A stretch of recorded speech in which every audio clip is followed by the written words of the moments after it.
Okay. So, do you mind telling me just your first name? Mine's Danny. What's your first name? My name's Sashi. Sashi. Thank you so much for agreeing to talk to me. So, I noticed there's a policeman further back, and then there's about, I suppose, 10 officers here. I don't know what you estimate the average hourly rate of paying these guys is in total, but it's probably several £100s. So, what I'd like to know is, for that money, my money, taxpayers' money, what exactly are we getting, and why are you doing this?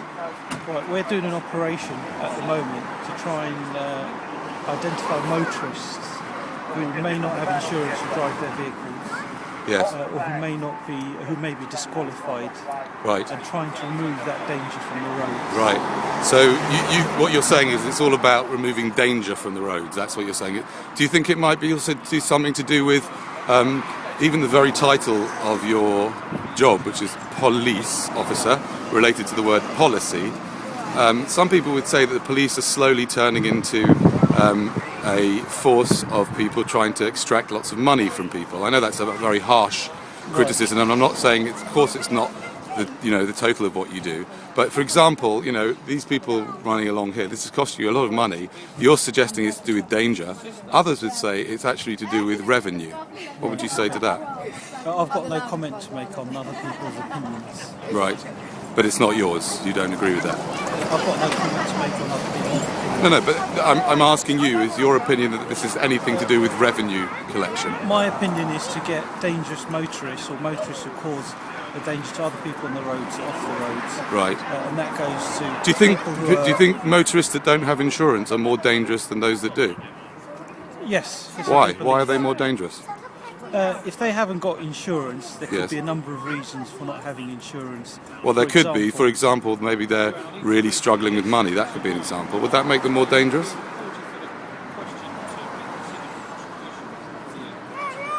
If a motorist doesn't have insurance, there's a number of reasons. Okay.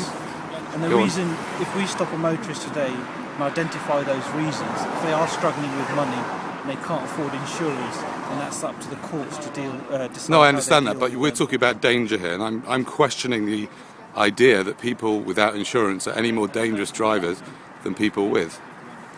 Well, I think it's a matter of accountability. If you are run over by a motorist who hasn't got insurance, Yes. who do you hold accountable at that stage? Yes, of course, that's one of the hundreds of thousands of problems in daily modern life, yes? Yes. But the chances, of course, of getting run over and killed by someone with or without insurance are minute compared to all sorts of other threats to our health, like, for example, even the food that the major corporations advertise and give us to eat. It's far more likely to kill us than having someone kill us by a motor accident and they have no insurance. I just don't see the connection between danger. You're talking about money now, because if somebody hits you and they haven't got insurance, then you're going to be wanting to claim some money. So again, it comes back to money. It doesn't come back to any danger. I've no knowledge that any statisticians would say that someone who doesn't have insurance is more dangerous. Right. Well, that's your opinion, which I feel. But you think they are more dangerous? I do. Yes. Right.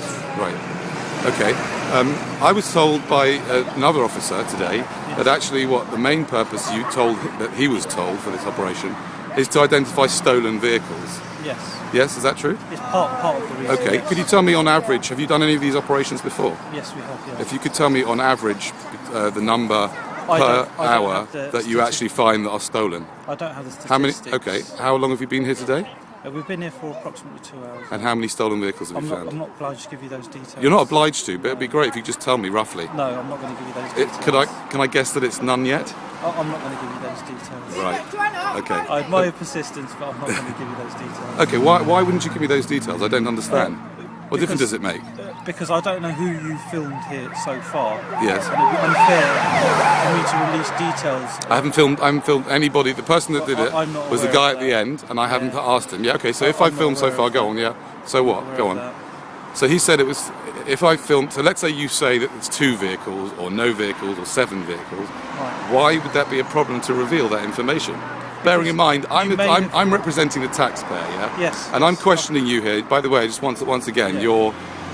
your demeanour is so wonderful to come across, because I interview a lot of police officers, Right. and a lot of the time I feel very intimidated by them, and I feel no intimidation by you, and you've been extremely obliging with everything you've said, and I want to thank you for that. That's to me very important.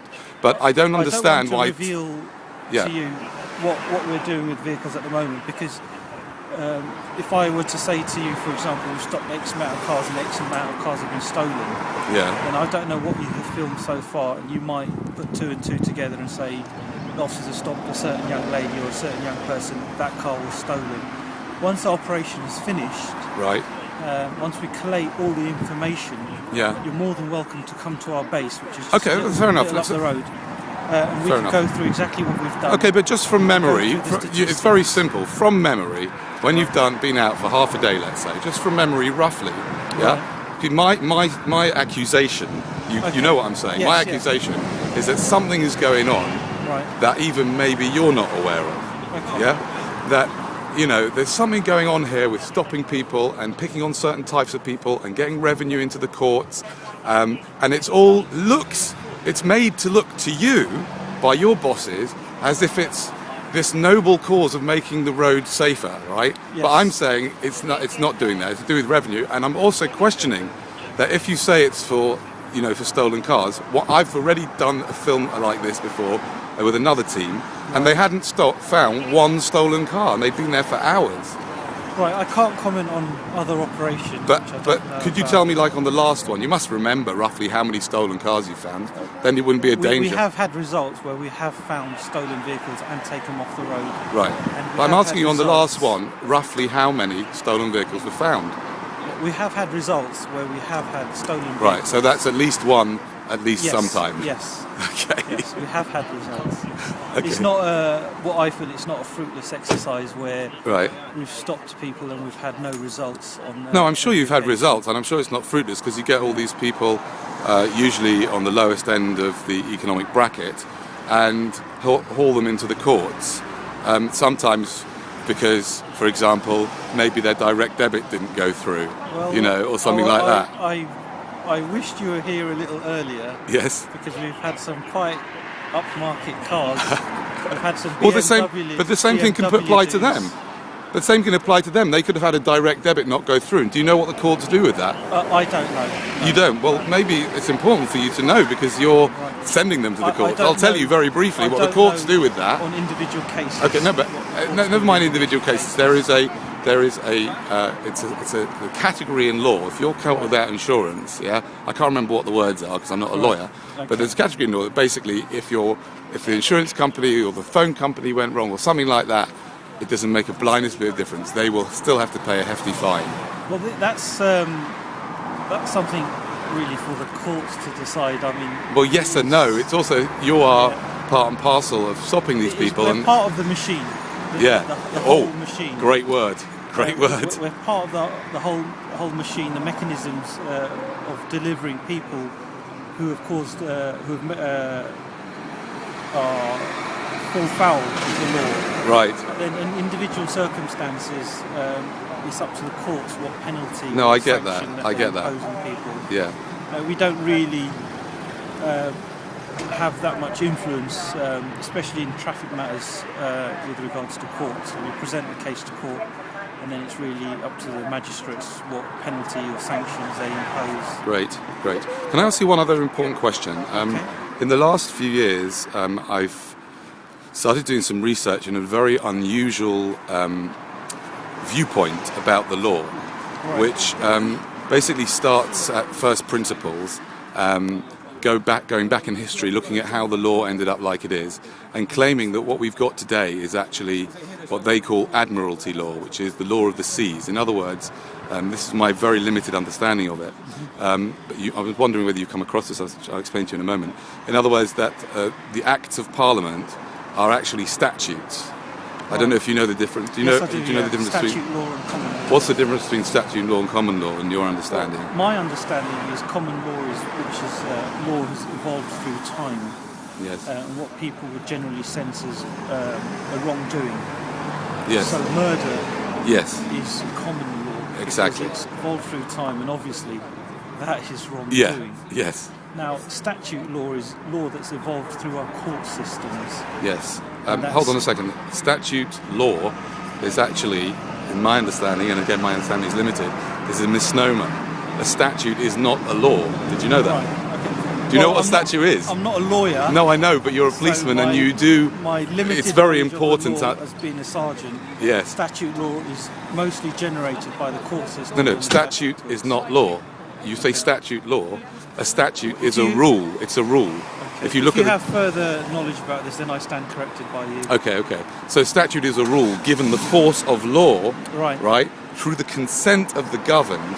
So it's a rule of society, yeah, not Okay. a law. Given the force of law, yeah, through the consent of the society, the governed do it through the consent of the society. So If you have researched that, then I stand corrected. okay, by great, you. thank you.